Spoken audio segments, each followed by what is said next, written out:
Assalamualaikum warahmatullahi wabarakatuh. Perkenalkan, nama saya Suci Ratna Mule Rahayu. Saya mahasiswi semester 3 dari Universitas Muhammadiyah Mataram. Nah, tepatnya pada program studi pendidikan Bahasa dan Sastra Indonesia dengan NIM 2023 011 01 00015. Nah, pada video kali ini saya akan membahas isi dari buku Teknologi Pengajaran karya dari Dr. Nana Sujana dan Dr. Andes Ahmad Rifai untuk memenuhi tugas ujian akhir semester mata kuliah Teknologi Pengajaran yang diampu oleh Bapak Supratman MPD. Nah, pada buku ini terdapat 8 bab dan langsung saja kita masuk pada bab pertama, yakni akan membahas tinjauan historis lahirnya teknologi pengajaran. Nah, subbab yang pertama kita akan membahas sejarah perkembangan teknologi pengajaran. Pada bab ini membahas evolusi teknologi pengajaran dari masa ke masa, dimulai dari penggunaan alat bantu sederhana hingga penerapan teknologi digital dalam proses pembelajaran. Perkembangan ini mencakup berbagai inovasi yang telah mengubah metode pengajaran dan pembelajaran di berbagai konteks pendidikan. Nah, yang kedua, tentang awal munculnya teknologi pengajaran. Bagian ini mengulas titik awal munculnya konsep teknologi dalam pembelajaran, dibahas di bagaimana kebutuhan akan metode pengajaran yang lebih efektif, mendorong lahirnya berbagai alat dan teknik yang kemudian berkembang dan menjadi teknologi pengajaran yang modern. Nah, masuk pada bab yang kedua, landasan teknologi pengajaran. Pada bab ini ada beberapa subbab yang akan kita bahas. Yang pertama tentang landasan filosofis. Landasan filosofis ini membahas dasar-dasar filosofis yang menjadi pijakan dalam perkembangan teknologi pengajaran, termasuk di dalamnya berbagai teori dan pandangan filosofis yang mempengaruhi cara pandang terhadap proses pembelajaran dan peran teknologi di dalamnya.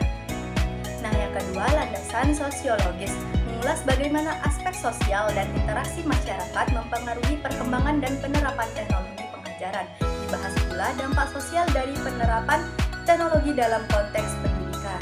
Nah, yang ketiga tentang landasan psikologis, menjelaskan teori-teori psikologi yang relevan dan proses belajar mengajar dan bagaimana teknologi dapat digunakan untuk mendukung proses tersebut. Nah, di dalamnya adalah tentang pemahaman, motivasi, persepsi, dan kondisi dalam konteks penggunaan teknologi. Pada bab 3 akan membahas ruang lingkup teknologi pengajaran. Pada subbab yang pertama menjelaskan batasan dan pengertian, memberikan definisi dan batasan mengenai apa yang dimaksud dengan teknologi pengajaran, dan dijelaskan pula perbedaan antara teknologi pengajaran dengan konsep-konsep lain yang serupa, serta ruang lingkup penerapannya dalam dunia pendidikan. Nah, subbab yang kedua tentang kawasan teknologi pengajaran, di mana mengidentifikasi berbagai area atau bidang yang termasuk dalam teknologi pengajaran. Hal ini mencakup desain interaksional, pengembangan media pembelajaran, evaluasi proses dan hasil belajar, serta manajemen pembelajaran berbasis teknologi. Nah, pada bab 4 membahas pengembangan teknologi pengajaran. Nah, subbab yang pertama tentang alat bantu visual, bahas berbagai media visual yang digunakan dalam pengajaran seperti gambar, diagram, grafik, atau peta konsep. Dijelaskan bagaimana alat bantu visual dapat meningkatkan pengalaman dan literasi informasi pada peserta didik. Dan bab yang kedua tentang alat bantu audio visual, yakni mengulas penggunaan media yang menggabungkan unsur audio dan visual seperti video pembelajaran dan presentasi multimedia. Dibahas pula efektivitas alat bantu audio visual dalam penyampaian materi yang kompleks. Yang ketiga tentang komunikasi audio visual, menjelaskan peran komunikasi audio visual dalam proses pembelajaran, termasuk teknik dan strategi untuk memaksimalkan interaksi antar pengajar dan peserta didik melalui media ini. Nah, yang keempat membahas kontribusi ilmu pengetahuan perilaku. Nah, membahas bagaimana ilmu perilaku seperti psikologi dan sosiologi berkontribusi dalam perkembangan teknologi pengajaran. Dijelaskan pula bagaimana pemahaman terhadap perilaku manusia dapat digunakan untuk merancang metode pengajaran yang lebih efektif. Nah, subbab yang kelima tentang pendekatan sistem dalam pengajaran. Konsep mengulas pendekatan sistem dalam konteks pengajaran, di mana proses pembelajaran dipandang sebagai suatu sistem yang terdiri berbagai komponen yang saling berinteraksi. Dibahas pula yang saling berinteraksi tentang bagaimana pendekatan ini dapat digunakan untuk merancang program pengajaran yang komprehensif. Nah, subbab yang keenam tentang dari komunikasi audiovisual dan pendekatan sistem ke teknologi pengajaran, menjelaskan bagaimana integritas antara komunikasi audiovisual dan pendekatan sistem yang telah berperan dalam evolusi teknologi pengajaran. Dibahas pula perkembangan terkini dalam teknologi pembelajaran yang memanfaatkan dua konsep tersebut. Nah, bab yang kelima tentang sumber belajar sebagai komponen sistem pengajaran. Subbab yang pertama membahas klasifikasi sumber belajar, mengidentifikasi dan mengklasifikasikan berbagai jenis sumber belajar yang dapat digunakan dalam proses pengajaran seperti buku teks, media digital, lingkungan fisik, dan narasumber.